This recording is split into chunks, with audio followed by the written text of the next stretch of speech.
জীবনে একবার হলেও কেনা স্বপ্ন দেখে সিডনির অপেরা হাউস, গোল্ড কোস্টের ঝলমলে সৈকত আর লাল মরুর বুকে ক্যাঙ্গারুর সঙ্গে সেলফি তোয়ার। তাহলে জেনে নিন সৌদি আরব থেকে কিভাবে অস্ট্রেলিয়ার ট্যুরিস্ট ভিসা পাওয়া যায়, কত খরচ আর কোন প্রফেশনধারীরা পান বাড়তি সুবিধা। চোখ বন্ধ করে কল্পনা করুন, সিডনি হারবারে সূর্যাস্তের ঝলক, গোল্ড কোস্টের নরম ঢেউয়ের শব্দ, মেলবোর্নে কফিশপে বসে স্থানীয়দের হাসিমুখ, আর তাসমানিয়ার নীল পাহাড়ের নিস্তব্ধতা।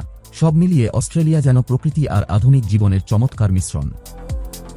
সৌদি থেকে অস্ট্রেলিয়ার ভিজিটার ট্যুরিস্ট ভিসার জন্য দরকার হয় 6 মাসের বেশি মেয়াদসহ বৈধ পাসপোর্ট, সৌদি রেসিডেন্স পারমিট ইকামা, পাসপোর্ট সাইজের ছবি, শেষ 3 থেকে 6 মাসের ব্যাংক স্টেটমেন্ট যেখানে অন্তত 30,000 রিয়াল বা তার বেশি ব্যালেন্স দেখা ভালো, চাকরি বা ব্যবসার প্রমাণপত্র যেমন কোম্পানির লেটার, পেস্লিপ বা ব্যবসার রেজিস্ট্রেশন, মেডিকেল ইন্স্যুরেন্স ও পুলিশ ক্লিয়ারেন্স সার্টিফিকেট।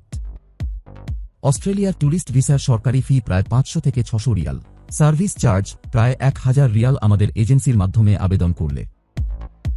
যদিও এটি ট্যুরিস্ট ভিসা, তবুও ভিসা প্রাপ্তিতে প্রফেশনাল স্ট্যাটাস একটি বড় ভূমিকা রাখে। স্থায়ী চাকরিজীবী, ইঞ্জিনিয়ার, শিক্ষক, অ্যাকাউন্ট্যান্ট, আইটি প্রফেশনাল, নার্স, সরকারি বা আন্তর্জাতিক কোম্পানির কর্মী, সফল ব্যবসায়ী বা সেলফ এমপ্লয়েড মানুষ। ভিসা অফিসার মূলত দেখতে চান আবেদনকারীর সৌদি আরবে স্থায়ী কর্মসংস্থান আছে কিনা এবং ভ্রমণের পর দেশে ফেরার শক্তিশালী কারণ আছে কিনা।